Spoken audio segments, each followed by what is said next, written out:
Hi guys, welcome back. It's your host Purple Sparkle for another attempt at a reading.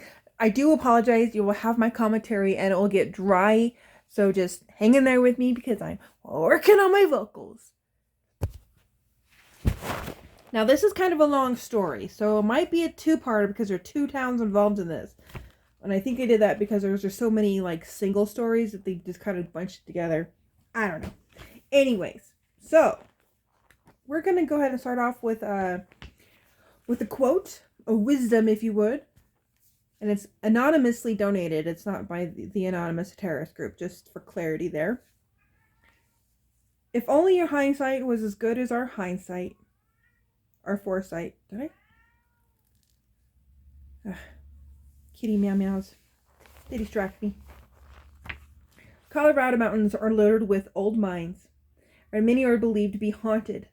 This is the spirits of the underworld for Silverton and Leadville, so I'm probably going to do Leadville second. Mining men were a superstitious lot, especially those who came from Cornwall, playfully known as Cousin Jacks.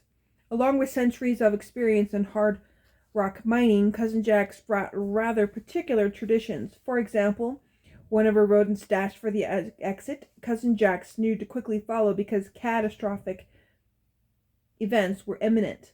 Whistling was frowned on because the musical vibrations were thought to cause cave-ins.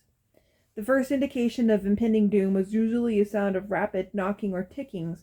Miner came to believe this to be the warning produced by supernatural dwarf-like creatures known as Tommyknockers. Side note, Tommyknockers is a horror story. There's other roots of Tommyknockers throughout all of North American lore, if you really want to chase that down for the creepy spookies. Known to be capricious, these little tyrannical beings entertain themselves by stealing gold nuggets and blowing out lanterns. But the most insistent superstition of the Cousin Jacks concerned with the taboos of females entering the underworld. The Cornishmen believe that long ago there was a race of seductive sirens that lured men into the underground dens with haunting songs. Come with me into the land of pure imagination. Stuff like that. It was in the mysterious caverns that the vile vixen bewitched miners and made them forget all about their longing families. The gods eventually punished the femme fatales by turning them into big pillars of coal. After the shameless hussies escaped from their carbonized prisons in the form of poisonous gases, hoping to suffocate miners and keep them in the underworld forever. So they blamed the females. All of them. Didn't matter if they were the hussies or not. Figures. Female ghosts were also a serious concern. Ooh, we might cook you food or sew your clothes. Or tell you no, we're not interested. In the spring of 1879, local newspapers reported a female spirit haunting the New Discovery Mine near Leadville. A beautiful phantom with flowing red hair and gossamer funeral shroud was often seen floating through the tunnels and heard moaning with a terrible whoa. Man, maybe she was a sacrifice. I don't know. On several occasions, the miners attempted to capture the spirited phantom, but she always managed to evade them by spitting fire. Wow, that's interesting. And floating beyond the reach with a wicked laugh. Ha ha ha ha! News of the wicked wonder spread like wildfire, and the newspaper boys on every corner screamed, "Extra, extra! Read all about it! Fire-spitting ghosts in Colorado torches and scorches miners in Leadville!" Soon it seemed that every coal mine, or every mine in Colorado, was haunted with some kind of diabolical spirit. Not only were these fire-breathing phantoms, but there are also grueling ghosts dangling from ropes and swashbuckling spooks riding buckets up and down mining shafts. So suddenly they turned into pirates, huh? It wasn't long before Colorado's underground became known for paranormal activity. One day, Edward Enos, a Scottish millionaire. Now, Enos is known nationally in some of the older circles This isn't the only story about the Innes family, so just hang in there with me. A Scottish millionaire got a bright idea to harness the ominous powers of supernatural beings for profit. In 1875, Innes hitched his wagon to a star and ended up in the San Juan Mountains near the mining camp of Silverton, which is outside of Durango if you're not familiar. It's like a 2-hour drive from Durango due north up beautiful steep mountains. Been there. And those curves. If you like the curves being a hairpin, that's what you want to do. You want to go from Durango to Silverton. His mine became known as the Highland Mary. Edward believed that he could communicate with spirits who would lead him to the Lake of Gold. The beginning spiritualist prayed daily for directions from his ethereal guides, and then instructed his employees where to dig accordingly to his prophetic visions. At the drop of a hat, the Scottishman would consult the ghost by entering easily into a trance. The soothsayer would then squeeze his eyes until he took a powerful might.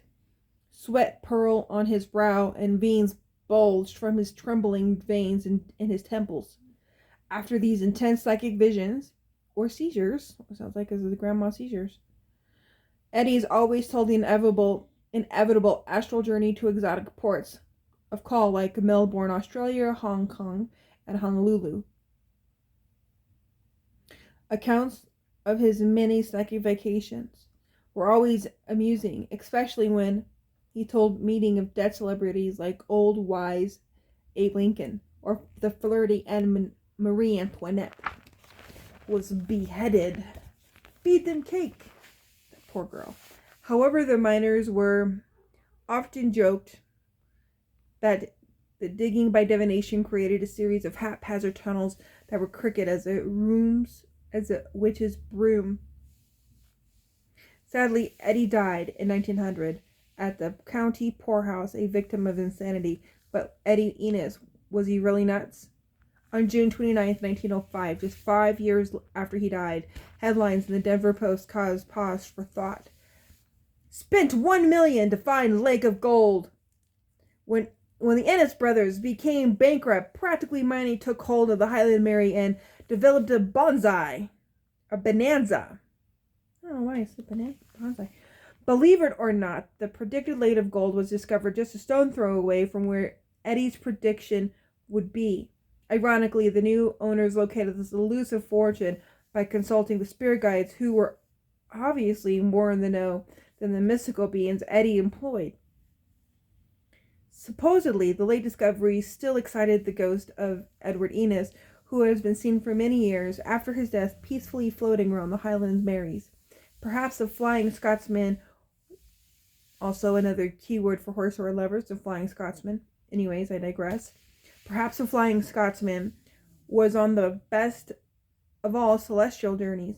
However, out of all of the haunted mines in Colorado, the Moyer mine near Leadville is the most notorious.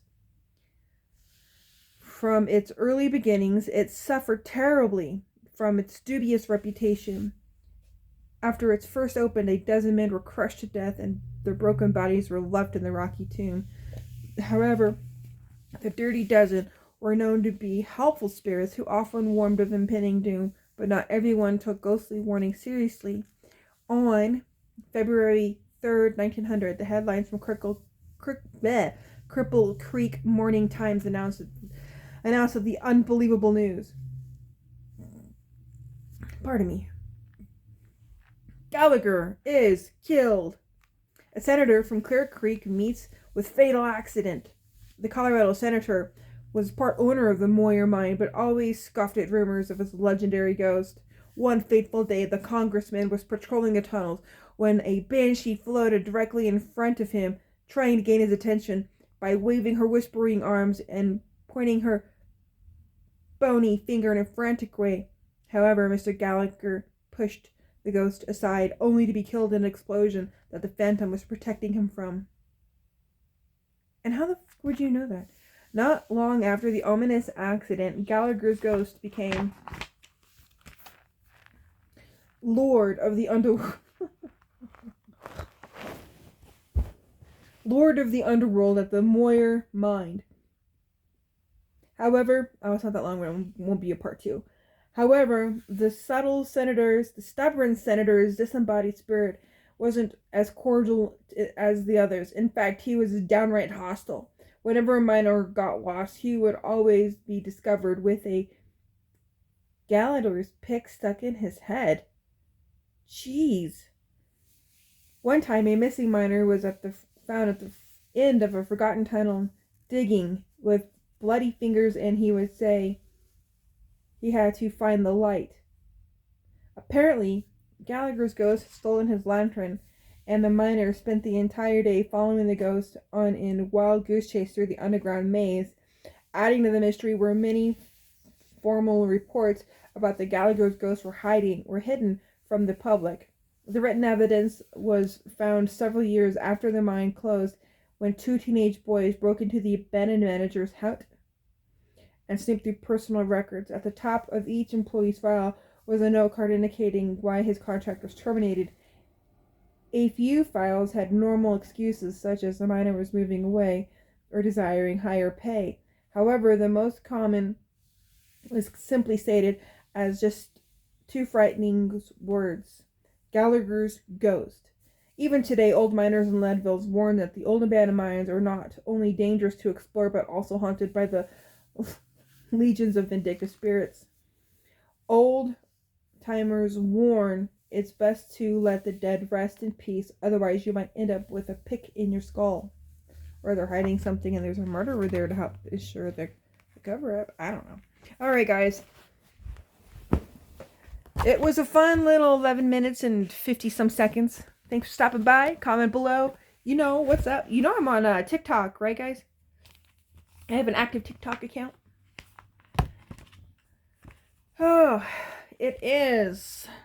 Oh, my phone's fully charged to rock and roll. Took 11 minutes. Monday, October 17th. It is 12:21. Thanks, guys. Love you. Big, huge, squishy hugs. Squeeze.